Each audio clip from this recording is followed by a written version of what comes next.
Hey, it's Terry Gorry, and this is the Irish Law and Small Business Podcast.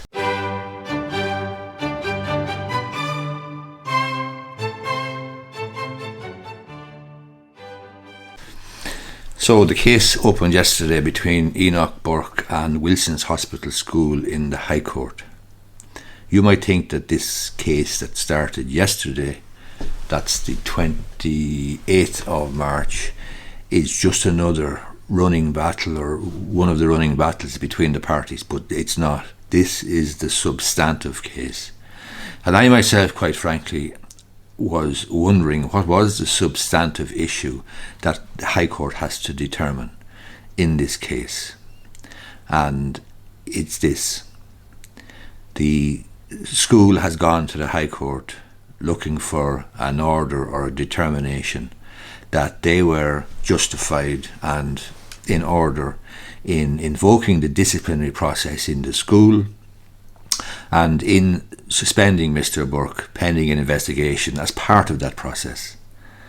They claimed that they were entitled to do that and it was the correct thing to do. Mr. Burke, on the other hand, is challenging that and saying no, he shouldn't have been suspended, and he has counterclaimed that the whole disciplinary process from the start should be basically set aside or annulled, and that it wasn't in order and breached his constitutional rights and so on. That's the core issue between the parties.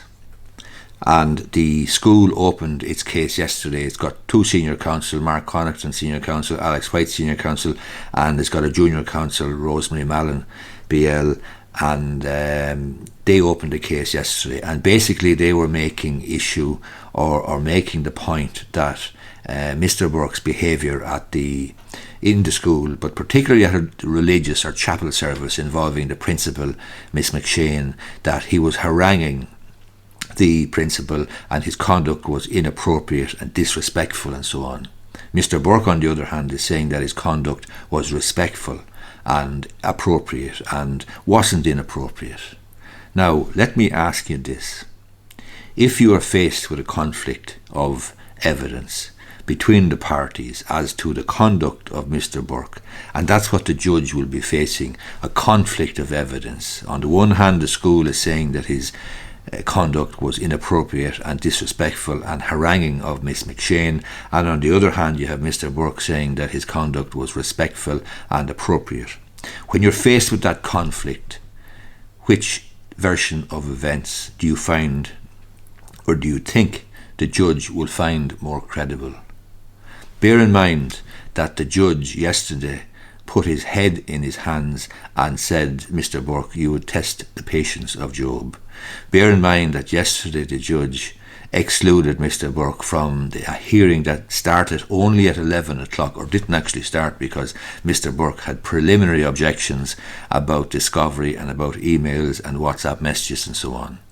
But between the jigs and the reels, the judge felt that Mr. Burke's conduct was so inappropriate yesterday in the High Court that he excluded him when the court rose at 1 o'clock and said you can't come in at 2 o'clock unless you give an undertaking to the court to behave yourself, to behave appropriately and to adhere to the ruling of the court.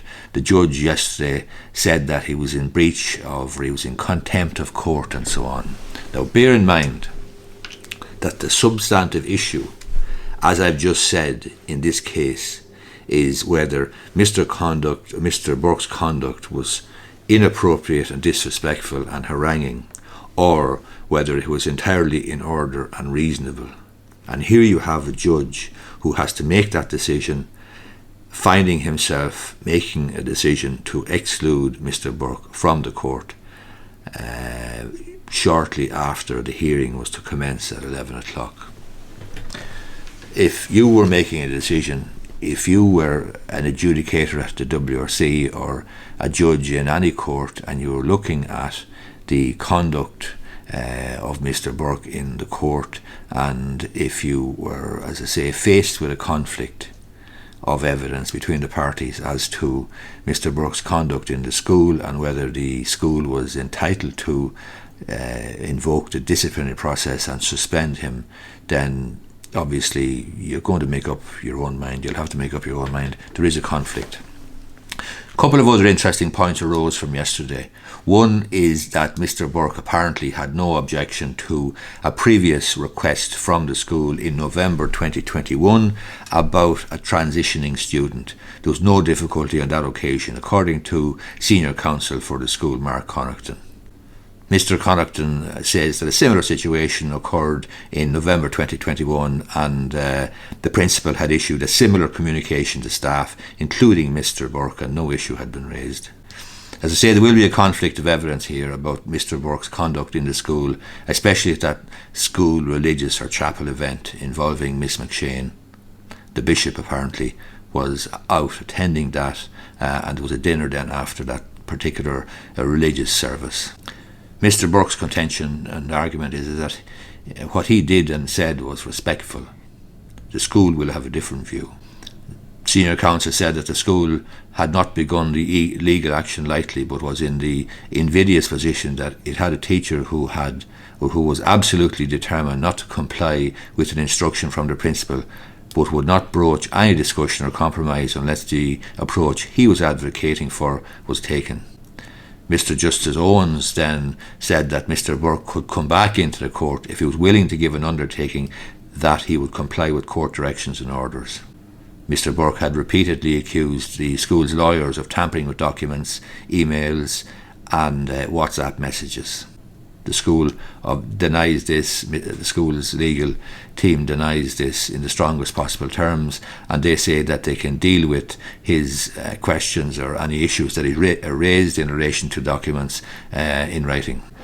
And the judge asked of Mr. Burke, "What am I going to do with you?" and said that he would test the patience of Job. Before he rose from the bench, he told Mr. Burke, "Bye-bye to you."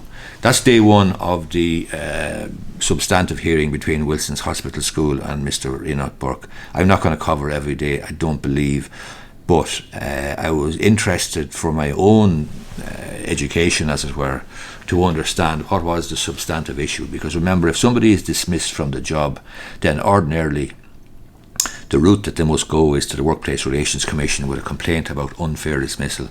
And that, this case obviously is in the High Court. It's going on for 4 days, and I'm thinking to myself, what is the story here? What is the substantive issue? But the substantive issue basically seems to be that the school look for an order and are seeking an order, that they were in order using the disciplinary process in the school as a consequence of Mr. Burke's conduct. And Mr. Burke then is claiming and counter-claiming that the whole process, the whole disciplinary against him was inappropriate, unjustified, over the top, and should be set aside. That's it. Case is due to continue again today and tomorrow and Thursday or Friday, Tuesday. It's on for 4 days anyway. Tuesday, Wednesday, Thursday, Friday. It's on for 4 days. It will be interesting, but that's where we're at. If you find this video useful, I would appreciate if you gave it the thumbs up down below. I'm trying to just strip out a lot of the histrionics, the antics, the Highwire Act that has been reported generally, and obviously people can get carried away in the media and in Twitter and social media and so on. And I'm trying to hone in and focus on precisely what is the substantive issue, what is the issue that the judge has to determine, and if you were in his shoes, what would you decide? If you like the video or find it informative, I would appreciate it to say that you gave it the thumbs up.